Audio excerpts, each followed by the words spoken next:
in your view as a journalist, yikes, do you feel that internet is good for the news or bad for news? That's so. And just to preface, I did work as a journalist for about 1.5 years. I went to school for journalism. I don't currently work in journalism. That's my like full disclosure of like, I'm not currently doing it, but I did it for a minute. And I still keep up with, best practices as much as possible, just in case like the Washington Post calls and they're like, right, we want you.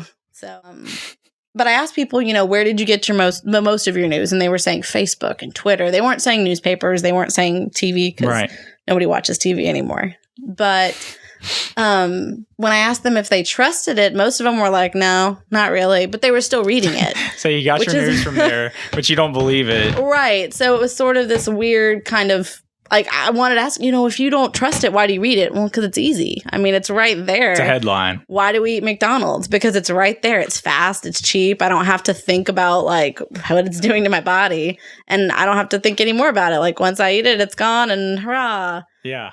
Because one of the things in my thesis was I interviewed a couple people about their survey response because I did a survey and then I did some follow-up interviews. Right. And when I asked, what would you say about a news source that's wrong? They were like, well, I don't really care if they're wrong as long as they own up to it. Like, corrections don't bother me.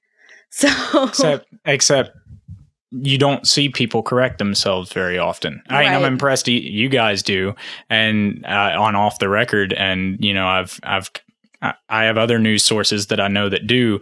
However, most social media news sources are not going to release something the next day on their social media feed and be like, that thing that you guys got all fired up about, sorry, we were wrong about that. Or you don't see it because it doesn't get published as much. But if you want to say that you're an informed citizen, you have to be willing to examine the media that you take in critically. Like, you have to be willing to say, this sounds a little bit like bullshit. Yeah, it kind of... If something comes off outrageous, I don't know, my first instinct is to jump on Snopes or something. Oh, immediately. I'm like, that just doesn't line up with logic and reason. Like, I can't see why Tommy Hilfiger would come out and say that he wishes that black people wouldn't wear his clothes. That doesn't make sense. Right. That doesn't make sense. Why would someone selling clothes say, most of the people that buy my clothes, I kind of wish they'd stop?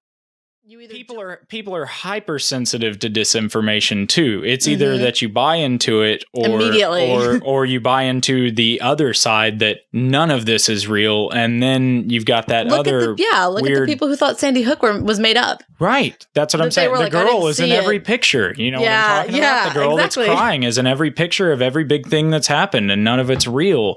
How?